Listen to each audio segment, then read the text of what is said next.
All right, what else we got going on here? A lot, actually. QCOM, okay, nice little rebound here.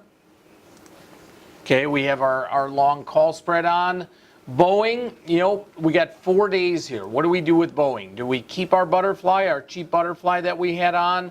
Do we exit for a little bit of credit? This thing's trading for 30 cents or so. I think right now I want to be in this, and we'll just kind of watch this kind of closely here. Adobe, a nice little rebound. Match working the right way.